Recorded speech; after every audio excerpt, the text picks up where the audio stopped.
آپ بھی دیکھیں گے۔ ان کے مطالعے سے مجھے بہت خوشی ہوئی ہے۔ ان کی جس خوبی نے مجھے بہت متاثر کیا وہ یہ ہے کہ وقت گزرنے کے ساتھ ساتھ ان کے فن میں اساتذہ جیسی پختگی بھی آ گئی ہے اور تخلیقی آگ بھی مدھم نہیں پڑی۔ تخلیقی جوہر اور فنی پختگی ایک خاص امتزاج کے ساتھ فطرت کے فن میں یکجا ہو گئے ہیں۔ میں پاکستان کو مبارکباد دیتا ہوں کہ اس سرزمین پر فطرت جیسا آرٹسٹ موجود ہے۔ دراصل اس کا وجود کسی بھی ملک کے لیے وجہ افتخار ثابت ہوگا۔ وہ انشاءاللہ بیرون ملک بھی پاکستان کے لیے شناخت کا ایک حوالہ بنے گا۔ میں فطرت کو بھی مبارکباد دیتا ہوں۔ اس تقریب کے فوراً بعد اخباری نمائندے اور کالم نویس ہوٹل میں جی بخاری صاحب کی چائے پر چلے گئے۔ فطرت کو خبر نہ تھی کہ بخاری صاحب نے اپنی خباثت کے اظہار کے لیے ان اخبار نویسوں کو بلایا ہے۔ وہ تقریب کے شرکاء کے ساتھ گھل مل گیا۔ اس نے ڈاکٹر برٹ کا دلی شکریہ ادا کیا اور جو مہمان اسے مبارکباد دینے آگے بڑھے ان کے ساتھ بات چیت کی۔ چند لڑکے لڑکیاں اس کے آٹوگراف لینے لگے۔ اس نے ایک لڑکے کی آٹوگراف بک پر دستخط کر دیے تو اس نے کہا، اس پر کچھ لکھ دیجئے۔ فطرت نے ایک سطر لکھ دی، ایک موم بتی سے تاریکی ختم نہیں ہوتی۔ اس نے کہا، نہیں سر، کوئی شعر۔ فطرت نے اس سطر کے نیچے شعر لکھ دیا، آتش کدہ ہے سینہ میرا راز نہاں سے، اے وائے اگر معرض اظہار میں آوے۔ ایک لڑکی نے اپنی آٹوگراف بک آگے بڑھاتے ہوئے کہا، اس پر کوئی رومانٹک سا شعر لکھ دیں۔ زندگی ایک سلگتی سی چتا ہے ساحر، شعلہ بنتی ہے نہ یہ بجھ کے دھواں ہوتی ہے۔ اسی طرح اس نے چند اور نوجوان شائقین کو بھگتایا۔ بعض شائقین کی سہولت کے لیے اپنے فن پاروں کی تشریح کی، بعض سے داد اور بعض سے دبی دبی شکایت سنی، لیکن فطرت مجموعی طور پر یہ نمائش کامیاب رہی اور فطرت خاصی حد تک مطمئن اور خوش واپس آ گیا۔ لیکن فطرت کو احساس نہ تھا کہ یہ تعریف خاص کر ایک امریکی پروفیسر کے منہ سے اتنی مہنگی پڑے گی۔ اگلے روز مقامی اخبارات نے اس نمائش کو بہت کم اہمیت دی۔ کہیں اندر کے صفحوں میں صرف اتنا کہا گیا کہ ایک امریکی کے ہاتھوں پاکستانی مصوروں کی تصویروں کی نمائش کا افتتاح ہوا۔ اگرچہ ہر اخبار میں سرخی کے الفاظ مختلف تھے، لیکن سب کا نقطۂ نظر ایک ہی تھا، یعنی امریکی پروفیسر کے ہاتھوں نمائش کا افتتاح۔ اگلے 2-3 روز میں اخباروں میں جو کالم چھپے انہوں نے فطرت کو ہلا کر رکھ دیا۔ اسے ایک سوچی سمجھی اسکیم کے تحت تنقید کا ہدف بنایا گیا۔ ایسا الزام لگائے گئے۔ کسی نے لکھا، یہ امریکی ایجنٹ ہے کیونکہ اس نے ملک کی تمام برگزیدہ ہستیوں کو نظر انداز کر ایک امریکی پروفیسر سے نمائش کا افتتاح کروایا، بلکہ نمائش کے سارے اخراجات بھی امریکیوں نے برداشت کیے۔ اس شخص کی وفاداریاں اپنی دھرتی کے بجائے کسی غیر ملک سے ہوں وہ پاکستان کا تشخص کیا خاک ابھارے گا؟ ایسے ملک دشمن عناصر کو جو کلیدی اسامیاں زہریلے کیڑوں کی طرح چن چن کر باہر پھینک دینا چاہیے۔ دوسرے نے لکھا، تصویروں پر ایک نظر ہی واضح کر دیتی ہے کہ ان کا خالق اشتراکی خیالات کا مالک ہے۔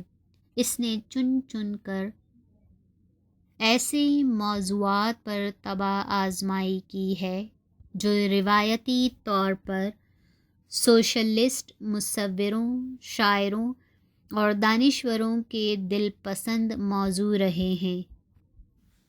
ان میں کہیں اسلام کا ذکر نہیں ہے۔ روس کا ایجنٹ ہے یہ شخص۔ سماجی انصاف کے پردے میں اشتراکی نظریات پھیلانا چاہتا ہے۔ اس کے خلاف انکوائری ہونی چاہیے، اور اگر نمائش کے اکثر شرکاء کا یہ تاثر درست ہے کہ وہ اشتراکی ذہن کا مالک ہے تو اسے عبرتناک سزا ملنی چاہیے۔ یہ نہیں ہو سکتا کہ یہ شخص کھائے تو پاکستان کا اور پرچار کرے اپنے غیر ملکی آقاؤں کا۔ ایسے شخص سے نظریہ اسلام کو سخت خطرہ ہے۔ جتنی جلدی ان کا محاسبہ کیا جائے، ملک و قوم کے لیے اتنا ہی اچھا ہے۔ تیسرے نے لکھا، پاکستان نے پچھلے 27-28 سالوں کے المیے کے بعد بہت ترقی کی ہے۔ اس کا GNP بڑھا ہے، اس کی برآمدات بڑھی ہیں، اس کے زر مبادلہ میں اضافہ ہوا ہے، اندرون ملک خوشحالی آئی ہے، کشادہ سڑکیں، نئے ہوائی اڈے، عظیم الشان عمارتیں اور 5 اسٹار ہوٹل تعمیر ہوئے ہیں، لیکن مصور کا پراگندہ ذہن زندگی کے روشن پہلوؤں کو نظر انداز کر کے اس کے صرف تاریک پہلوؤں پر توجہ دیتا ہے اور ان کی نشاندہی کرتے ہوئے مبالغے سے کام لیتا ہے، جس کی وجہ سے اس کی تصویریں فن کی سطح سے گر کر سستا پروپیگنڈا بن جاتی ہیں۔ یہ بڑے افسوس کا مقام ہے۔ ان تصویروں کے خالق کو کراچی کا حبیب پلازا، لاہور کا بابڈا ہاؤس اور اسلام آباد کا خوبصورت شہر نظر نہیں آتا۔ اسے نظر آتا ہے تو مزارع مزدور، کسان، گوالا، بھنگی، خانہ بدوش۔ پتہ نہیں ایسے غیر محب وطن لوگ ابھی تک کیوں دندناتے پھرتے ہیں؟ کیا ان کو پوچھنے والا کوئی نہیں؟